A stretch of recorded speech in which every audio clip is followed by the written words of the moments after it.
नमस्कार, स्वागत है आपका मैदान जंग में। मैं हूं सैयद हुसैन। जी हां, नाक कटेगी या बचेगी? कोलकाता टेस्ट के तीसरे दिन जो हाल कुक एंड कंपनी ने किया है, उसके बाद क्रिकेट फैंस के जहन में बस यही सवाल खड़े हो रहे हैं। हालांकि जिस तरह से भारतीय टीम अभी तक खेलती आई है, उस हिसाब से इसका जवाब ज्यादा मुश्किल नहीं है, पर यह दिल है कि मानता नहीं। चलिए देखते हैं किसमें कितना है दम।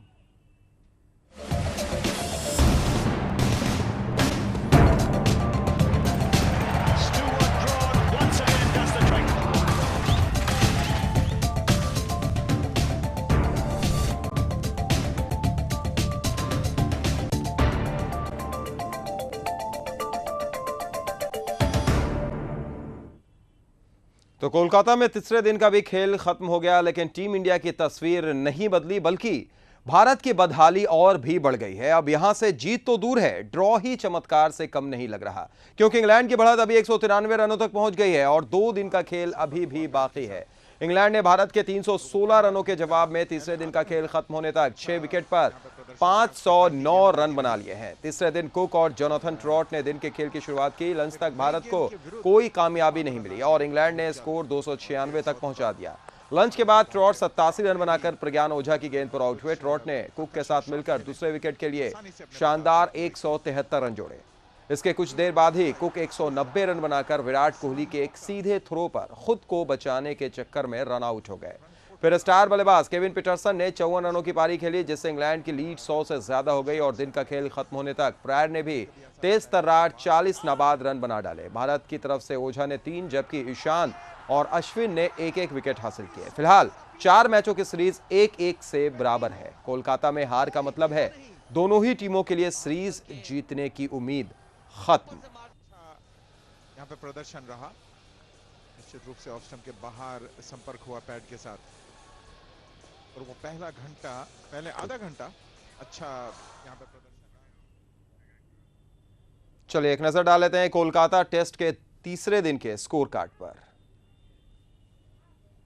बात अगर तीसरे दिन के स्कोर कार्ड की करें तो भारत ने 316 रन बनाए थे पहली पारी में, जिसके जवाब में पहली पारी में अभी तक 509 रन इंग्लैंड ने बना लिए हैं। 6 विकेट के नुकसान पर 163 ओवर की गेंदबाजी हुई है। कुक 190 रन बनाकर पवेलियन वापस लौटे, 377 गेंदों का सामना किया। ट्रॉट ने शानदार 87 रन बनाए। प्रज्ञान ओझा को 3 विकेट हासिल हुई तो ईशांत शर्मा को भी एक कामयाबी मिली है। तीसरे दिन का खेल खत्म होने तक इंग्लैंड को 193 रनों की बढ़त हासिल हो गई है, यानी पूरे तरीके से मैच में दबदबा इंग्लैंड का बना हुआ है।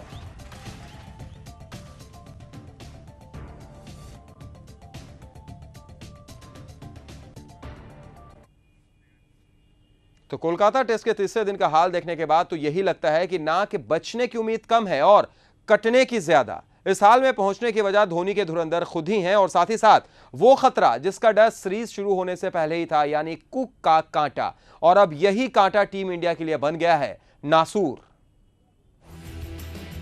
कुक का कांटा बना नासूर, बदला हुआ सपना। मिशन फाइनल फ्रंटियर को मिलेगी कोलकाता में कामयाबी।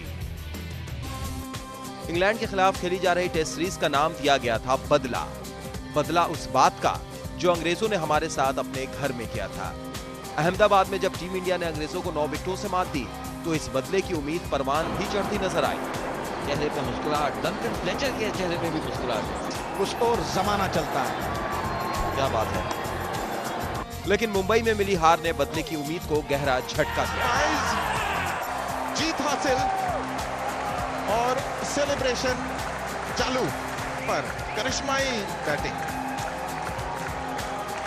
उनका मनोबल दर्शाता है। और अब कोलकाता में जो हो रहा है उसके बाद बदला तो दूर, भारतीय टीम यहां से मैच बचा ले वही किसी चमत्कार से कम नहीं होगा।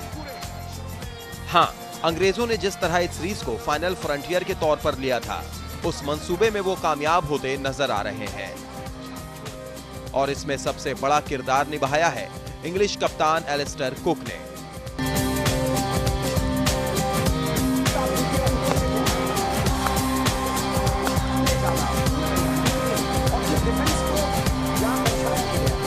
जिन्हें सीरीज के पहले ही बहुत बड़ा खतरा माना जा रहा था और ठीक वैसा ही हुआ। फाइन स्वीप कर दिया है। जिस कुक को टीम इंडिया कांटा मान रही थी, वही कांटा टीम इंडिया के लिए नासूर बन गया और ऐसे जख्म पर जख्म दिए जा रहा है जिसका दर्द पूरे भारत को हो रहा है।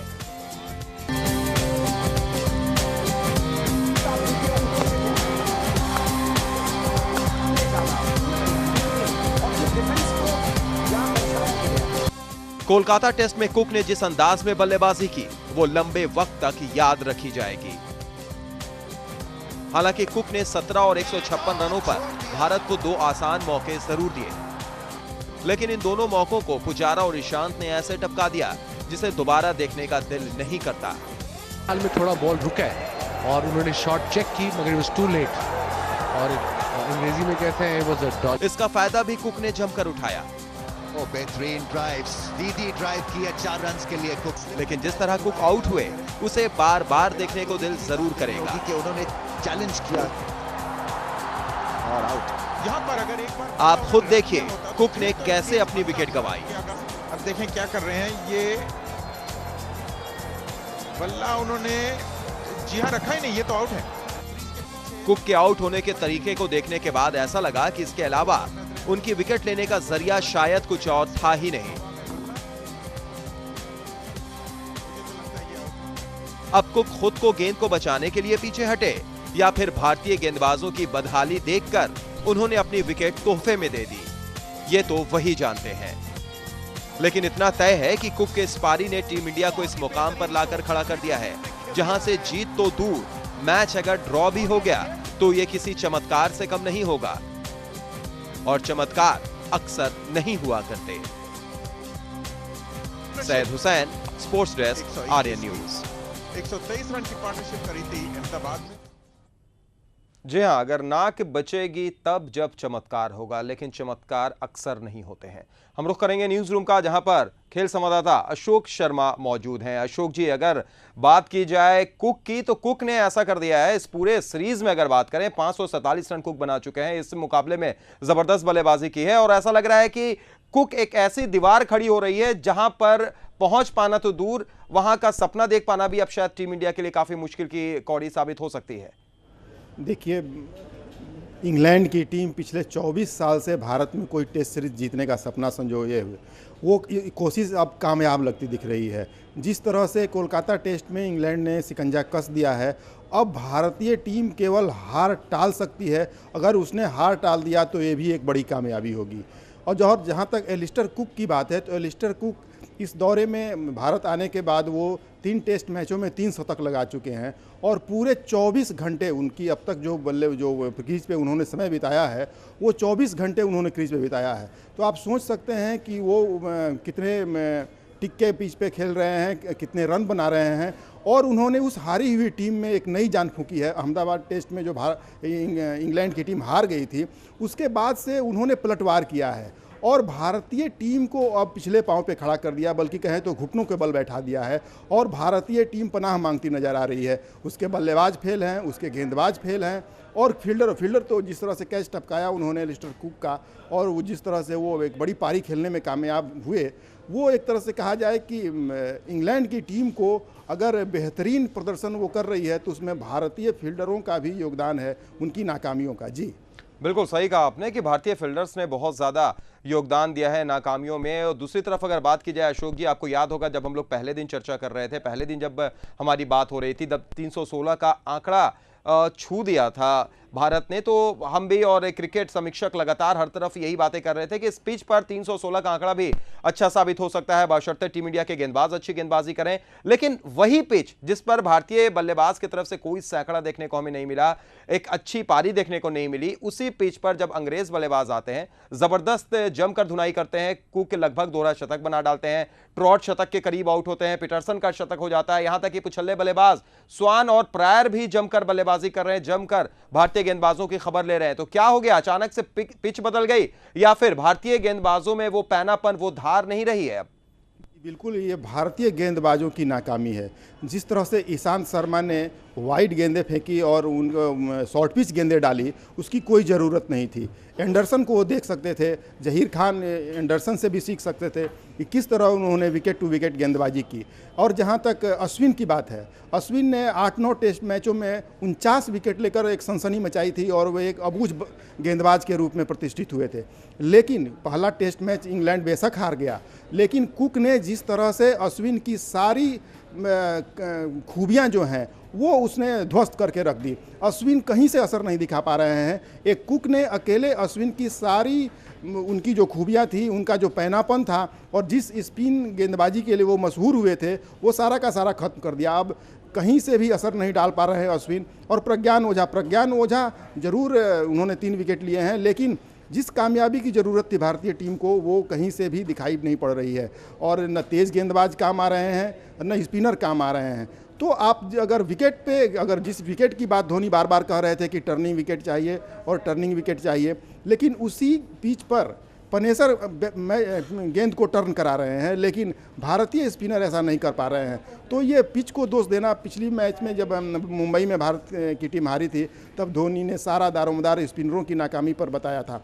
लेकिन अगर जब इंग्लैंड के स्पिनर अच्छा कर सकते हैं तो भारतीय स्पिनरों को भी अच्छा करना चाहिए। ये कहीं ना कहीं उनकी काबिलियत में कमी है, न कि पिच को दोष देना सही होगा। जी बिल्कुल सही कहा। अशोक जी, एक अंतिम सवाल आपसे करना चाहेंगे, क्योंकि अब सारा देश यही सोच रहा होगा कि क्या नाक कटेगी या नाक बचेगी, चौथे दिन की रणनीति क्या होनी चाहिए। हालांकि अब भारत के लिए जीत के सोचना भी काफी मुश्किल नजर आ रहा है। सिर्फ और सिर्फ एक ही ऑप्शन, एक ही विकल्प नजर आ रहा है कि अब भारत यहां से अगर मैच बचाता है तो कैसे बचाता है। लगभग 200 रनों की बढ़त इंग्लैंड बना चुका है। जाहिर है कि कम से कम लंच तक खेल के इस बढ़त को वो 300 साढ़े 300 तक ले जाएगा। तब अगर भारतीय टीम ऑल आउट करती है तो ठीक है, वरना वो शायद डिक्लेयर दे। और उसके बाद क्या अभी भी उम्मीद है, हम अपने भारतीय बल्लेबाजों पर उम्मीद करें कि वो 1.5 दिन तक बल्लेबाजी करेंगे? क्योंकि अगर 1.5 दिन आप बल्लेबाजी नहीं करते तो आप मैच हार जाएंगे। अशोक जी, देखिए 193 रन की लीड ले चुका है इंग्लैंड, उसके हाथ में अभी 4 विकेट बाकी हैं। तो इंग्लैंड की पारी कहाँ तक जाएगी, वो जाहिर है अधिक से अधिक लीड लेकर भारत को दबाव बनाने की कोशिश करेंगे। अगर 300 के आसपास का अगर लीड इंग्लैंड को मिल जाता है तो भारतीय टीम के लिए बेहद मुश्किल होगी, क्योंकि मैच जिस तरह से पिच का चरित्र बदल रहा है, अनइवन बाउंस आ रहा है, स्पिनरों को मदद मिल रही है, तो भारतीय बल्लेबाजों के लिए ये बेहद कठिन होगा मोंटी पनेसर को खेलना, ग्रीम स्वान को खेलना या फिर जैक एंडरसन को खेलना।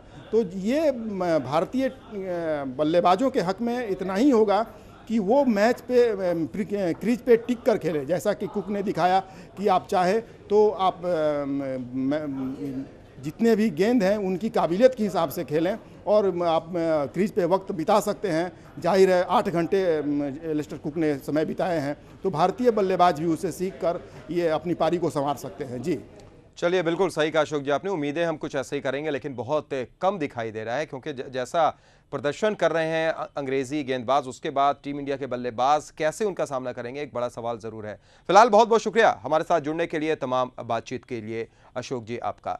तो भारत जो 193 रनों से अभी भी पीछे है, यानी बढ़त 193 की हो चुकी है। 4 विकेट अभी भी इंग्लैंड के पास बाकी है। ये बढ़त और भी बढ़ सकती है और भी आगे जा सकती है, और उसके बाद भारत को 1.5 दिन बल्लेबाजी करनी है। लेकिन जिस तरीके से टीम इंडिया के बल्लेबाज खेल रहे हैं और जैसा बेहतरीन प्रदर्शन स्वान और पनेसर मिलकर कर रहे हैं, मुश्किल दिखाई देता है कि नाक बच पाएगी।